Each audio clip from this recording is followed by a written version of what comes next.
ont la possibilité de consulter, de prendre en charge des diabétiques et des hypertendus. Il n'y a pas de limite et faire en sorte que, au niveau de la politique même de santé, on a déjà 6 cliniques comme ça au Sénégal.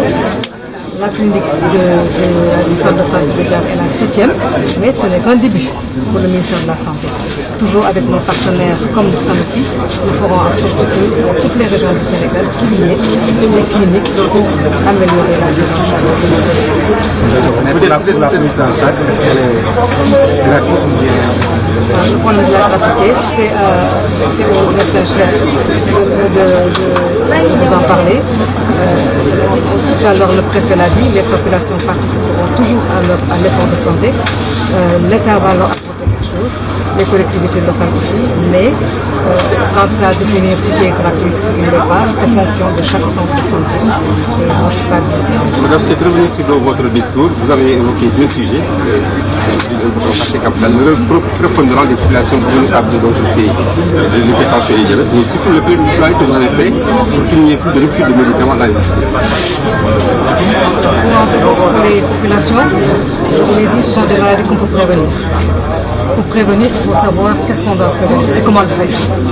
Ça, c'est le rôle de la population générale, celle qui n'est pas malade, qui doit savoir par des actions de sensibilisation, de communication, avec toutes les parties prenantes. Il peut s'agir des communicateurs traditionnels, il peut s'agir des chefs religieux, il peut s'agir de tout ce qui est organisme communautaire, qui doit s'investir pour aller vers les populations et leur parler, et leur montrer comment prévenir ces maladies.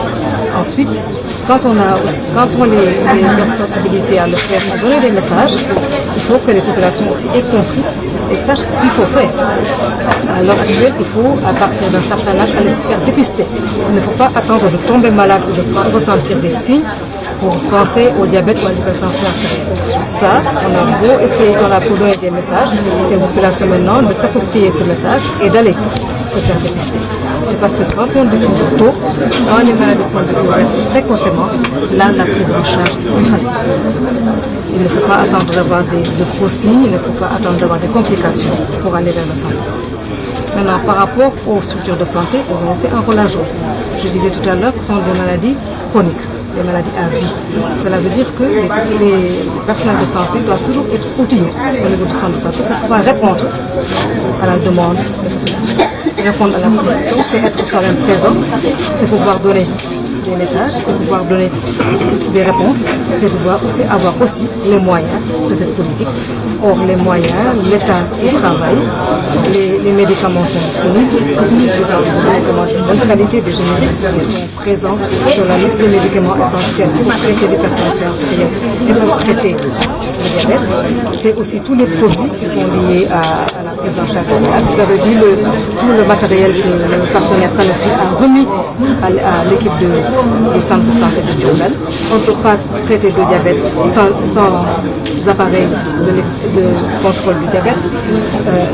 Les appareils de contrôle, c'est non seulement des appareils qui dosent la glycémie, mais c'est aussi un appareil particulier qu'on appelle appareil à hémoglobine glyquée qui juge l'équilibre du patient. On ne peut pas traiter de diabète sans avoir des moyens de communication, des supports. On ne peut pas traiter l'hypertension sans tensiomètre. Et tous ces malades aussi doivent être fichés, avoir des dossiers médicaux. C'est-à-dire qu'il y a toute une organisation pour que la prise en charge soit réussie. Je pense que l'équipe du centre de santé Diourbel, en appui avec l'équipe de l'hôpital régional, est assez outillée, c'est bien outillée pour faire ce suivi-là et faire en sorte qu'il n'y ait pas de rupture.